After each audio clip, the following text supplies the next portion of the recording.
Dr. Jenn Serlin. How do you remember how we connected and met? We've only known each other for a little over a month, and it feels like much longer than that to me. And when we connected, the conversation right off the bat, you felt like someone who I had known for years, and maybe there had been a gap in our relationship, but then we just picked right up where we left off, yet we were meeting for the first time. And the way that we had met is you had put out a call on the listserv about, hey, we're doing our standard town halls, but with everything happening in DC, would people be interested in an additional one that discusses the impact of what's going on in the here and now and how we can meet the moment? And I had actually happened to be on vacation and was not working, but was checking my emails to stay informed. I'm a big believer in those boundaries, and saw that and thought, oh my goodness, yes. And so I replied to you straight away and said, here's who I am. Here's what I'm looking to do. And you had said, hey, we'll take a look at my bio and what I've done, and let's connect. And I did. And I thought, oh my goodness, she's very interesting and she has done many things. When I had replied to you, I had no idea that you were the current president of the Society of Consulting Psychologists. So I was like, oh, surprise. And so when you'd put out these times, you gave me the options of 30 minutes or 60 minutes. And I remember pausing, thinking, well, I don't want to be presumptuous and take 60. But 30 definitely does not seem like enough time. And I'm a big believer in if someone offers, I take them at their word and face value. And so I figured she put out 60 minutes and I'm going for it. And then we got to talking and we ended up going over a little bit, and we're both a little bit late to our next meeting because we had a lot to say. And that is how we met. That is also how I remember it, which is interesting to me because one of the reasons I kind of love leading with this prompt is because sometimes the memories are totally different. And what the other person remembers, I don't. And when you said what you did about how it was like we were picking up after a few years of being out of touch, that was exactly it for me. I was like, oh, one, where has Jenn been all my life? And two, well, she could not have been here because it's like I've known her this whole time. It's just for whatever reason, we hadn't had a chance to chat. So yes, I remember putting the message out on the listserv. I remember getting your email. And what you don't know is that I was actually kind of intimidated because I've seen you post stuff before. And it's always like super on point and really smart. I have like the little imposter that like hangs out from time to time, being almost every day and thinking, oh my gosh, she seems so cool and smart and on point. And how's this going to go? And then you just are all of those things and super cool. It was just really neat. And then it was like, well, of course we're going to keep chatting. And of course we're going to find cool things to do. And of course there are people that I know that you should know and vice versa. And how do we create this really cool space where we can find neat things to collaborate on and dialogue about? And man, does the world need more of that right now? Yes. Oh my goodness. And just a note on it, I love that both of us had that bit of imposter syndrome and recognized it and hit override. Oh my goodness. Okay. And intimidated. Oh, I'll take it. I'm going to run with that, Liz. That's going to be a bit of fuel for me for a bit the next time I have that pause. I'm going to be like, oh, well, Liz said this. Here I go. It's not intimidating in that I thought you would be mean, but intimidating in that, like, whoa, I really hope I don't say something really silly. What's interesting to me is that how I've gotten to know you is in large measure through your professional work and what I've seen about you and your work. So what's in your bio, what is online, what's in your LinkedIn profile, and in these snippets of conversation that we've had, and they've all been over video conference because we still haven't met in person.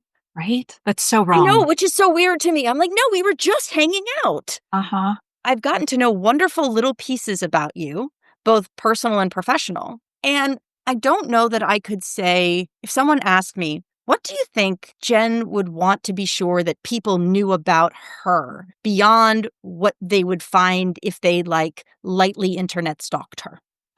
Let's see. One of the things that came to mind for me, I'm an information junkie. And I do think at this point, as you were alluding to those, personal and professional snippets, and at this point in my life, they feel just always interchangeable. I'm trained as a counseling psychologist, and I remember when I first started in my career doing psychotherapy, and people would ask, "Are you psychoanalyzing me?"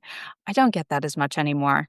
And I would initially be like, "No, I'm not," and then I realized, like, well, I am a psychologist and I think like a psychologist, and I can't not know what I know. But that doesn't mean I'm working all the time or always seeing the world in that way. But I can't separate that from how I interact with the world. And so I am this information junkie. So, certainly my professional career, it's always been this kind of what's next. Like I have these goals and I hit them and then I sit there for a moment. And so by the time I was 35, I had I was married, I had my 3 kids, I had my thriving private practice, and it was this, well, what's next? And so then I did, learned about coaching and I did my coaching training. And then it was, okay, this is great.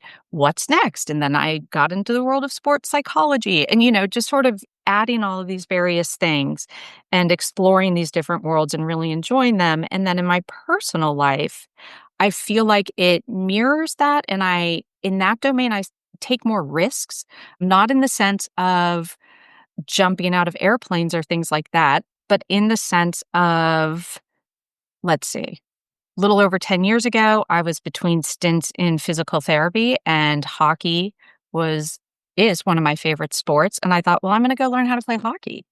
And so found a class, signed up, was quite nervous. Do you talk about that imposter syndrome? I didn't know, would I be the only woman? Would I be the oldest person there? And it was, I don't know, let's go find out.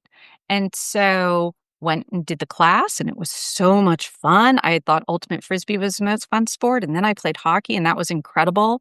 And then I joined a league and was on a team. And just that experience, I ended up getting invited to play with a private hockey club. And oh, Liz, when I got that email, I looked like a kid at a middle school dance, kind of like, me? Did they send it to the wrong person? And then I read through and they said that we invite for character, not for skill. And I thought, oh, okay, this could be legit because I'm not terribly good at it, but I love it. And I would, learn how to play and get coaching. And it very much, it's sort of that exploration, and then it informs my professional life because there are times when I'm, a little more risk averse. When I'm operating in my own 4 walls, I'm queen of that kingdom. And this memory of, well, I've gone out there and learned how to play hockey. I can do anything. Let's go.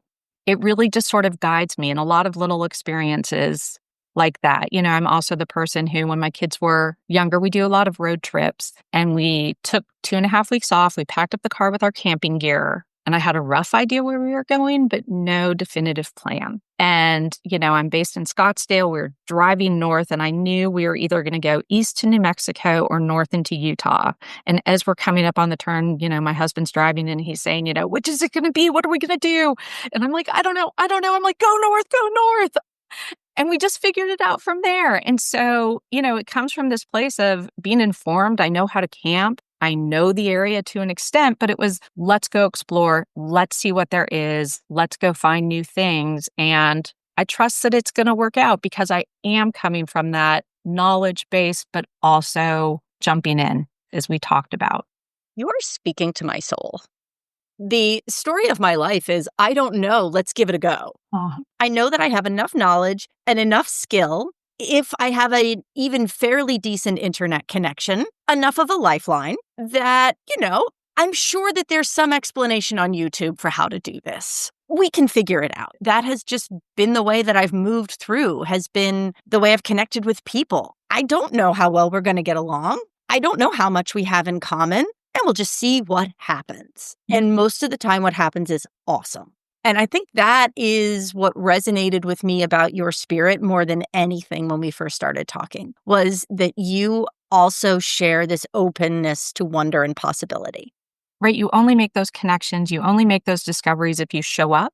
Being such an information junkie, like, yes, I can do a deep dive on learning something, but it is we'll see. There's that movie Shakespeare in Love, Geoffrey Rush's character. And it was always a question of how is Will Shakespeare's play going to turn out? And he was writing Romeo and Juliet. And they would ask Geoffrey Rush's character, and he would say, I don't know, it's a mystery. We'll see. And I work to approach the world in that way. So I like my data and I go from there, but then let's find out. And we don't know if we don't show up.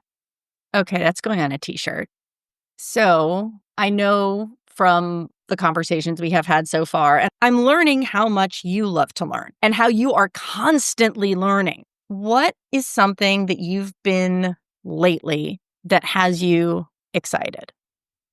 So when I was in middle school, my mom, who'd been a special education teacher, went back to school to get her degree in counseling and to become a therapist. So as you can imagine, this is happening when I'm like 12 to 14, and she's learning all of these skills. So of course, there is that moment when I had a conflict with my friend, Emily, who I'm still friends with. And I came to my mom and this is Emily's that. And my mom had, tried to bring in Emily's perspective. And I remember being so mad at the time and just saying, I need a mother, not a therapist right now. And yet, that moment so sticks with me because from her training and certainly who she was, my mom would always say, everyone creates their own reality. And that idea that we all have that different experience of what happens. And so even as you talked about, like, we both had the same memory of our first interaction, our first Zoom, and it might have been really different. But in that case, it aligned. And so I've always gone through the world, I guess, knowing that and seeing it in that way. And so again, that curiosity, I warn people that I work with that I would rather over ask than get something wrong. And I tell them, I might ask you a question that seems self-evident. Odds are, hopefully, I have a sense of what the answer is, but I just really want to be clear because I don't want to miss it because their reality, their experience of something might be totally different. And interestingly, in parallel with that, I also very much believe that it's my job to help people broker in reality. So there are facts, there is hard data, there is science. And we need to be working from a shared base of acceptance that this is true and accurate. At least, and science is always developing. We learn more. That's the beauty of it. But what we know in this moment is in fact reality. Now, that idea that we're welcome to have a different set of opinions, but we are not welcome to a different set of facts.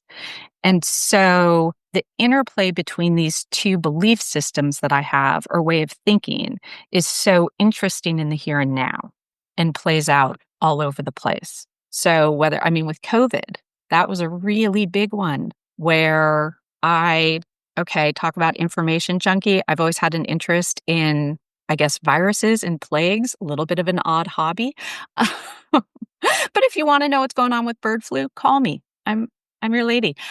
But there were facts, there were data, there were things that we know. And so people might feel differently about how to respond to it, but we need to operate from the data. And I think that works across the board. And so these days, adhering to both of those is interesting.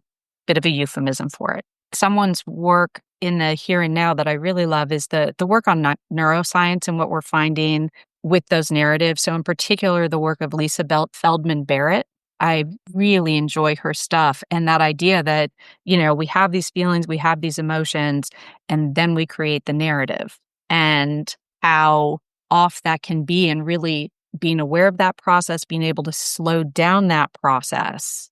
And that's where we can really make that effective change. And it also really helps to meet people. It's a great way to meet people where they're at in the moment, to go to that base rather than the story that's been constructed, because it so gets away from us and we get entrenched in it and we do begin to believe it's true. So you've dropped a couple of sort of little nuggets along the way in the conversation so far about how your work professionally has continued to evolve and develop. What are you working on right now or working toward that excites you? I love that question because I'm so excited at this moment in time. So I guess, again, a little history. I have always been a very to use the word political right now feels like it diminishes the moment, but a very political tuned, very politically aware person. And high school, I was marching out because Arizona didn't have Martin Luther King Jr. Day. I, had my punk rock phase at 14 and would still come home every night and watch the McNair Lair News Hour, now PBS News. And that's always been a part of who I am. And one of the things I've always thought about getting into the world of political psychology. And after this latest election, I decided I couldn't not. And so what I've been doing is transitioning my coaching and my consulting work to working with candidates, causes, political action committees, whoever, who are committed to advancing democracy and our anti-authoritarianism. And so far, it's just been incredibly gratifying. It almost feels like one of those moments where, all of this different work I've been doing and these different sets are combining into one stream. And so, I'm working with a candidate right now, incredibly enjoyable. And I also feel good about then doing my part. So I've always, been involved in activism and marched, and I will still, as sort of citizen Jenn, go knock doors, go canvas, whatever it is, but to be able to use this knowledge and skill set toward advancing these causes is just so meaningful to me and so exciting. So that's what I'm doing right now.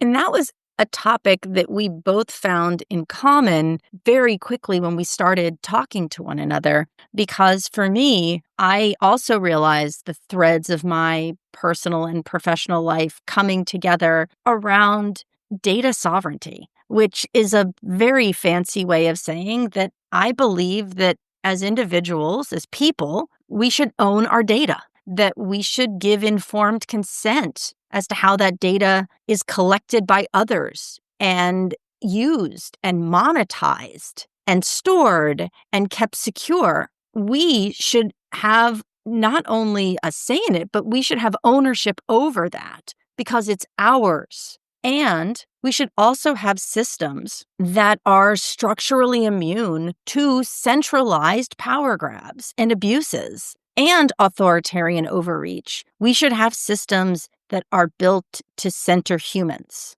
And our technology should contribute to humans being better at being human. And when we put human beings at the center, when we put our relationships with one another at the center, that's where I believe we together achieve better things. That is what makes us better together. And I felt that in our conversation, what you and I were both talking about were different sides of the same coin. How do we help people to know themselves better, to know each other better, and build better spaces so that we can all come together with that self-knowledge, hungry for knowledge of each other and what blossoms from that? And that's the work that I feel is most important in this time and truthfully in any time. And it's also really hard. Yes. And I mean, so when we first spoke and you talked about data sovereignty and technology, it really it blew my mind.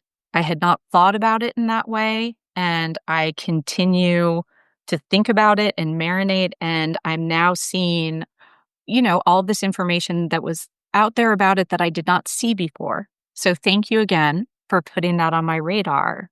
And to your point, it's right. It's that connection, that human quality, bridging together and getting this information out there is something that I feel that psychologists, people with that organizational, like we are uniquely situated to help get that out there, particularly in this world where there is so much misinformation, disinformation, and to an extent, a lack of information.